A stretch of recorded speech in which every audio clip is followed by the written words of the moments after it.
Avec le scénario géopolitique mondial subissant une transformation marquée par l'émergence de redoutables avions furtifs en provenance de Russie et de Chine, un avion de chasse de nouvelle génération, initialement rejeté par les responsables militaires américains en 1990, est sorti de l'ombre et se prépare à affronter la concurrence avec ses capacités étonnantes.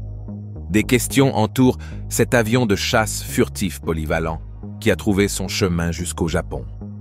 A-t-il la capacité de surpasser ses concurrents dans le monde des avions à réaction? Pourquoi a-t-il été initialement rejeté par les États-Unis? Rejoignez-nous alors que nous explorons le JF-23 modernisé que le Japon a ramené à la vie. À la fin des années 1970, les satellites espions américains ont repéré de nouveaux et puissants avions de chasse soviétiques, le Su-27 et le MiG-29. Cela a suscité l'inquiétude aux États-Unis, car on s'attendait à ce que ces avions soviétiques surpassent les avions de chasse américains existants. Mais au contraire, on a observé qu'ils avaient des avantages sur les avions de chasse américains. En réponse à cette évolution, l'US Air Force a sollicité des informations auprès de différentes entreprises aérospatiales en 1981 pour explorer les caractéristiques potentielles d'un avion de chasse tactique avancé destiné à remplacer le F-15 Eagle existant, un avion de chasse tactique bimoteur, toute saison conçu par McDonnell Douglas. En 1981, l'US Air Force a demandé aux entreprises aérospatiales des idées pour créer un meilleur avion de chasse afin de remplacer le F-15 Eagle. L'accent était mis sur le combat air-air. Les nouveaux avions, appelés les avions de chasse tactique avancés, étaient destinés à utiliser des technologies avancées telles que des matériaux légers, des commandes de volume améliorées, des moteurs plus puissants et une technologie furtive. L'USAF a demandé à différentes entreprises de soumettre des propositions et, en 1985, elles ont officiellement sollicité des conceptions auprès de divers fabricants. En même temps, l'US Navy prévoyait de remplacer son F-14 Tomcat par une version du gagnant de l'ATF à travers le programme de chasse tactique avancée navalisée. Il prévoyait d'acheter 546 avions, tandis que l'USAF prévoyait d'en acheter 750. En 1986, plusieurs entreprises ont soumis des propositions pour une phase de démonstration et de validation, et Lockheed, Boeing, General Dynamics, McDonnell Douglas, Northrop, Grumman et Rockwell faisaient partie de la compétition. Lockheed et Northrop ont été choisis comme finalistes en octobre 1986. Les prototypes Lockheed IF-22 et Northrop IF-23 ont été développés et testés sur une période de plus de 50 mois. Le IF-23 a été conçu pour répondre aux exigences de l'USAF en matière de survie, de croisière supersonique, de furtivité et de maintenance facile. Il devait voler à des vitesses supersoniques sans utiliser de post-combustion pendant une longue période, similaire au B-2 Spirit et au FA-18 Hornet.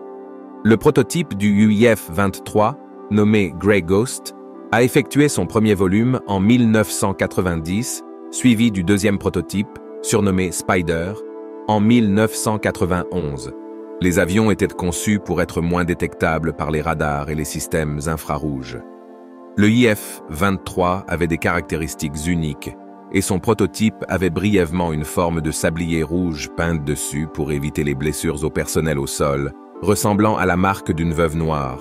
Cependant, cela a été retiré plus tard. Ils ont envisagé d'utiliser une version du IF-23, le NATF-23, pour les avions de la marine, au lieu du F-14 Tomcat. Au début, ils ont examiné la conception régulière du IF-23, mais elle ne fonctionnerait pas bien sur les porte-avions en raison de problèmes d'espace, de maniabilité, de stockage, d'atterrissage et de décollage. Boeing a donné un modèle de soufflerie utilisé pour les tests, appelé DP5-27, à un parc commémoratif des anciens combattants en 2001. Le IF-23A, également connu sous le nom de DP-117K, avait une apparence différente des avions habituels. Il avait des ailes en forme de diamant et une queue en V pouvant bouger. Le cockpit était placé en hauteur à l'avant pour une meilleure visibilité. Il avait un train d'atterrissage tricycle, avec une roue à l'avant et 2 à l'arrière. La soute à armes était sous l'avion entre le train d'atterrissage avant et arrière. Il avait 2 moteurs turbofans, chacun dans une partie séparée sur les côtés de l'avion. Les ouvertures avant étaient trapézoïdales, avec des panneaux spéciaux pour absorber l'air turbulent et le ventiler sur les ailes. Le premier YF-23 avait des moteurs Pratt & Whitney et le second avait des moteurs General Electric. Contrairement au YF-22, le YF-23 n'utilisait pas de vectorisation de poussée. Les gaz d'échappement des moteurs passaient à travers des goulottes doublées de tuiles, comme sur le B-2, pour les refroidir et les protéger des missiles à tête chercheuse. Le YF-23 pouvait voler rapidement sans utiliser de post-combustion, et un système informatique gérait ses commandes de volume. Il pouvait rouler en levant les volets et les ailerons d'un côté et en les baissant de l'autre. Les ailerons, en fait, pouvaient bouger pour le contrôle de l'assiette, et les dérives pouvaient pivoter pour le lacet. Le pilote d'essai Paul Metz a déclaré que le YF-23 pouvait mieux gérer les angles élevés que les avions plus anciens, jusqu'à 60 degrés. Pour ralentir, les volets et les ailerons des 2 côtés pouvaient être déplacés de manière à agir comme des freins. Pour économiser de l'argent pendant les essais, ils ont utilisé certaines pièces d'autres avions. La conception prévue du F-23, avec les moteurs F-119 ou F-120, aurait différé des prototypes IF-23 à quelques égards. Au lieu d'une soute à armes, la nouvelle conception aurait eu 2 soutes dans la partie avant plus longue de l'avion. La soute avant aurait transporté des missiles AIM-9 à courte portée, et un canon rotatif aurait été du côté gauche de la partie avant. La longueur totale de l'avion aurait été un peu plus longue. L'espace intérieur aurait été plus grand. Le nez aurait été plus grand pour accueillir des systèmes de mission comme le radar. Et la partie avant aurait eu des changements moins perceptibles, élevés au même niveau que le bord avant de l'aile. Ils ont retiré les inverseurs de poussée pour rendre les parties du moteur plus petites et plus arrondies, remplissant l'espace entre elles pour maintenir la forme lisse de l'avion. La conception de l'entrée d'air est passée d'une forme trapézoïdale avec des panneaux d'aspiration à une bosse en demi-cercle. Le motif à l'arrière de l'avion et de la queue aurait eu moins de dents, et les lignes de poussée du moteur auraient été inclinées de 1,5 degré vers l'intérieur depuis le centre. La version navale NATF-23, montrée dans des dessins dans les années 2010, était assez différente. Les ailes en forme de diamant étaient déplacées vers l'arrière autant que possible, et l'avion avait des dérives verticales régulières au lieu de la dérive en V, avec des dents pour une meilleure furtivité et maniabilité à basse vitesse sur les porte-avions. Il pouvait replier ses ailes pour le stockage sur le pont de volume et avait un train d'atterrissage plus robuste, un crochet de queue, des canards pour les appontages sur porte-avions et des tuyères à vectorisation de poussée. Les prises d'air étaient différentes, en forme de quart de cercle avec des dents et une surface bosselée. Le NATF-23 avait une envergure plus large de 48 pieds et la longueur était plus courte à 62 pieds. Le premier YF-23, équipé de moteurs Pratt & Whitney, a atteint une vitesse de Mach 1,43 le 18 septembre 1990. Le second, équipé de moteurs General Electric, a surpassé cette performance en atteignant Mach 1,72 le 29 novembre 1990. En comparaison, le YF-22 a atteint Mach 1,58 en volume supersonique. Le YF-23 a été testé jusqu'à une vitesse maximale de Mach 1,8 avec post-combustion et pouvait s'incliner jusqu'à 25 degrés. Bien que la vitesse maximale réelle soit un secret, des sources suggèrent qu'elle dépasse Mach 2 à haute altitude avec post-combustion complète. La soute à armes du YF-23 était configurée pour le lancement d'armes et ils ont testé l'acoustique de la soute à armes, mais aucune munition n'a été tirée. Le YF-23 a effectué une démonstration de combat rapide avec 6 vols en seulement 10 heures, le 30 novembre 1990. Les tests ont continué en décembre, et les 2 YF-23 ont volé 50 fois pendant 65,2 heures. Le YF-23 était meilleur pour rester discret et plus rapide, mais il manœuvrait aussi bien que le YF-22. Après 4 ans de tests, le YF-22 a été choisi en 1991. Sa conception a été transformée en F-22 Raptor, qui a commencé à voler en 1997 et est devenu opérationnel en 2005. Bien que la marine ait envisagé d'utiliser ce nouvel avion sur ses navires, elle a décidé de ne pas le faire. Maintenant, les deux prototypes de YF-23 sont dans des musées. En décembre 1990, les deux équipes ont partagé leurs évaluations pour la réalisation des avions réels. Le 23 avril 1991, le secrétaire de l'Air Force a annoncé que le YF-22 avait remporté la victoire. L'US Air Force a choisi le moteur F-119 pour les vrais avions F-22. Ils ont opté pour le YF-22 car il avait de meilleures évaluations, moins de problèmes et était géré de manière plus efficace. Certains pensent que le YF-22 était également considéré comme adapté au NATF de la marine, mais la marine a cessé de travailler sur le NATF d'ici 1992. Après la compétition, les deux YF-23 ont été envoyés au Dryden Flight Research Center de la NASA à la base aérienne d'Edwards en Californie, sans leur moteur. La NASA prévoyait d'utiliser l'un d'eux pour étudier dans quelle mesure les charges prédites correspondaient aux résultats de volume réel, mais cela ne s'est pas produit. Les YF-23 sont restés en stockage jusqu'à la mi-1996, date à laquelle ils ont été envoyés dans des musées.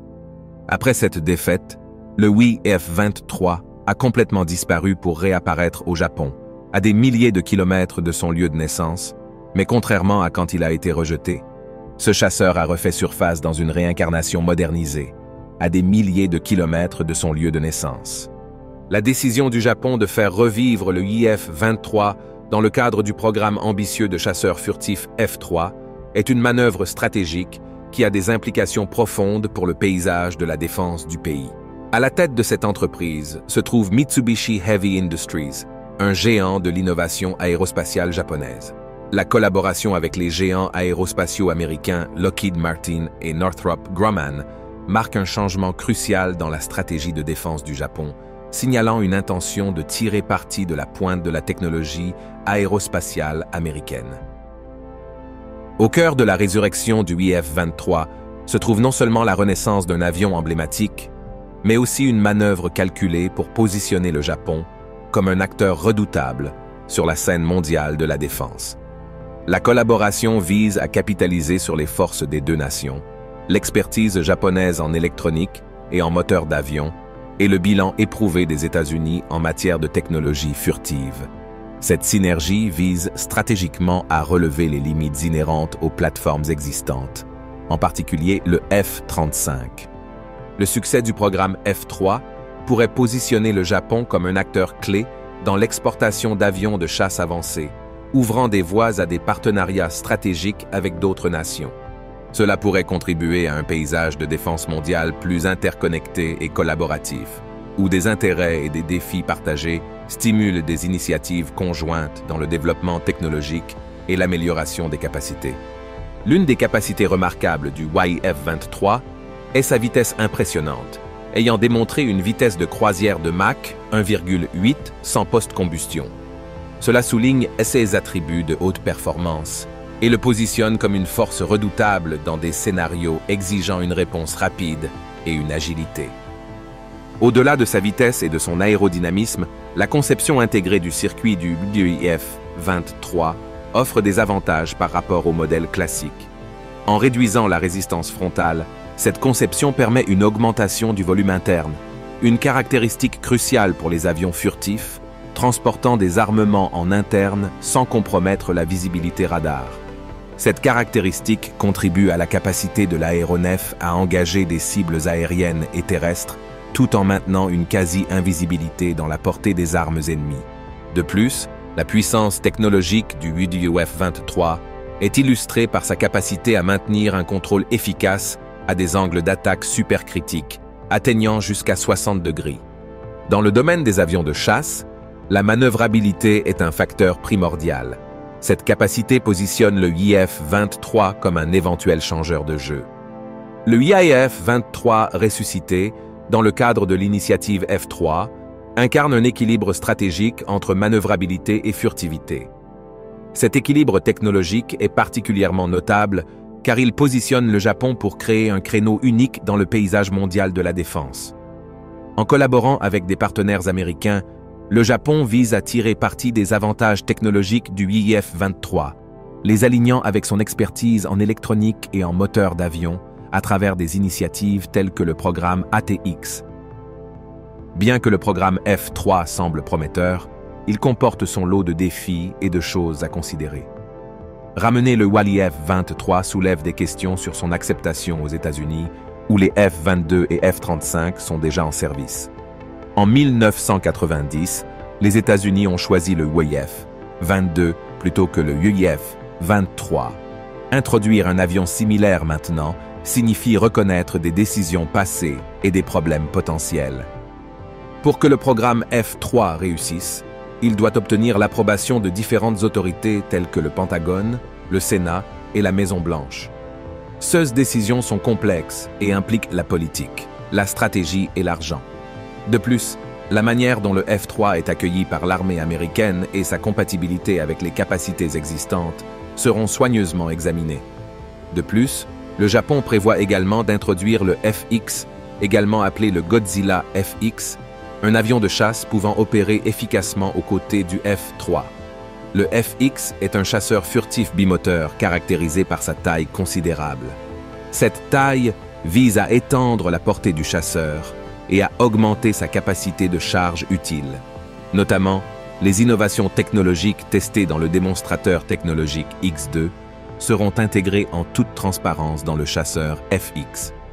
Le ministre de la Défense, Taro Kono, a souligné les capacités réseau robustes du FX et sa capacité remarquable à transporter un arsenal de missiles plus étendu que le F-35.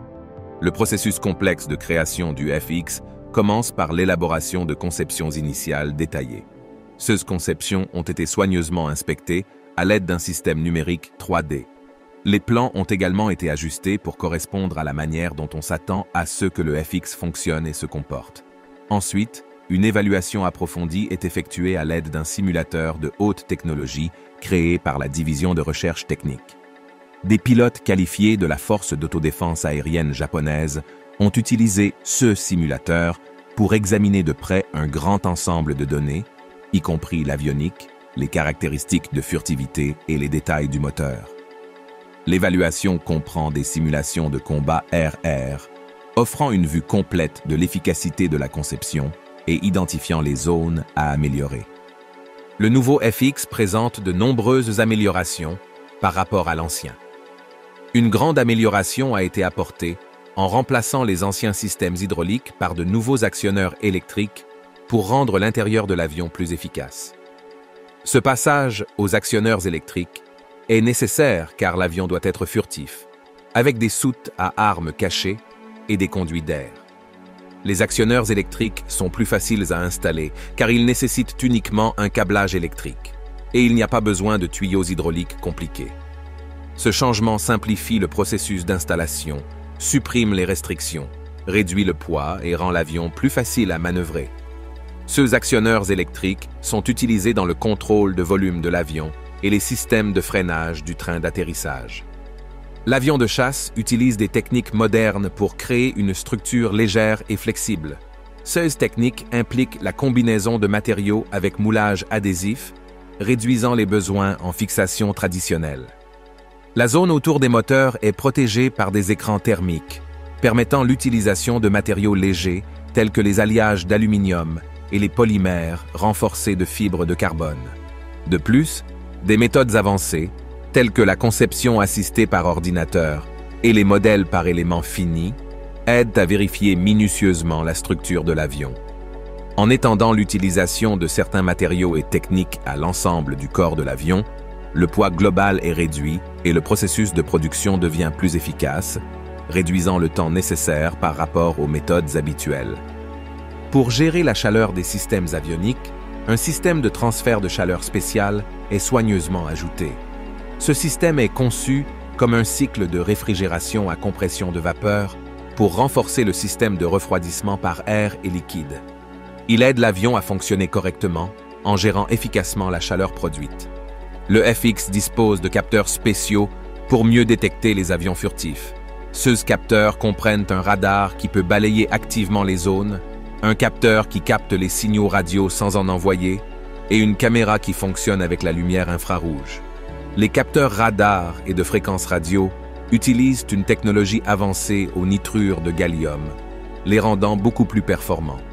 Pour se protéger, le FX dispose d'un système d'autodéfense RF puissant qui est très efficace pour faire face aux dangers potentiels d'autres avions, de missiles RR et de missiles solaires.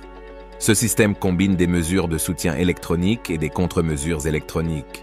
L'avion dispose également d'antennes sur ses ailes et son volet de queue pour une meilleure autodéfense.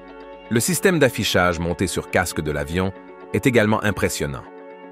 Il offre au pilote une vue large, un écran avec plusieurs couleurs et des fonctionnalités telles que la reconnaissance vocale et le son en 3D. Cela rend le pilote plus conscient de ce qui se passe et l'aide à accomplir efficacement ses missions. Pour rendre plus difficile la détection par les radars, le FX utilise soigneusement des conduits d'air sinueux et garde ses armes à l'intérieur. Il utilise également des technologies avancées telles que des absorbants d'ondes électromagnétiques et des matériaux spéciaux pour abaisser encore plus sa réflexion radar. Le FX compte sur des méthodes silencieuses pour détecter les choses sans révéler sa position. Et il utilise une technologie d'antenne spéciale qui crée un plasma temporaire pour dévier les ondes radio. Cela aide le chasseur à rester caché tout en restant capable de communiquer. Au début, le FX était prévu d'avoir 2 moteurs XF9. Les détails du moteur prototype révélé en 2018 ont montré qu'il pouvait produire une poussée militaire de 107 kN ou plus et une poussée avec post-combustion de 147 kN ou plus. Le moteur XF9 est flexible et peut être ajusté pour répondre à différents besoins. L'objectif pour le moteur de chasse du futur est d'atteindre une poussée maximale de 196 kN, comme partagé lors du symposium technologique de l'ATLA en 2018. Une chose impressionnante à propos du moteur XF9 est qu'il peut supporter des températures élevées, jusqu'à 1800 degrés Celsius, tout en étant compact. Par exemple, l'entrée d'air du moteur XF9 est 30% plus petite que celle du General Electric F-110 utilisé dans le F2. Cette conception plus petite est cruciale pour loger des armes internes et maintenir la furtivité de l'aéronef. Les moteurs XF9 fournissent beaucoup de puissance, produisant 180 kW de puissance électrique, atteignant potentiellement 360 kW lorsque les deux sont utilisés. Cette génération d'énergie élevée est importante pour faire fonctionner la technologie avancée et l'équipement du chasseur. De plus, les moteurs sont équipés de buses spéciales pouvant se déplacer dans 3 dimensions. Cette fonctionnalité aide l'aéronef à bien se déplacer et à rester furtif. Ces buses peuvent changer la direction de la poussée jusqu'à 20 degrés dans toutes les directions, rendant le chasseur plus puissant et agile. Le missile ASM-3 est spécialement conçu pour le FX pour effectuer le travail du F-22. De plus, le FX disposera d'une nouvelle arme laser pour arrêter les missiles entrants. Cette arme utilise habilement le système radar de l'aéronef en utilisant des amplificateurs à tubes électroniques efficaces et petits. Le développement du F-3 et du FX est largement perçu au Japon comme une opportunité unique de revitaliser les industries de la défense et de l'aérospatiale du pays, tout en établissant simultanément une forte présence sur le marché international des armes. Merci de nous avoir suivis.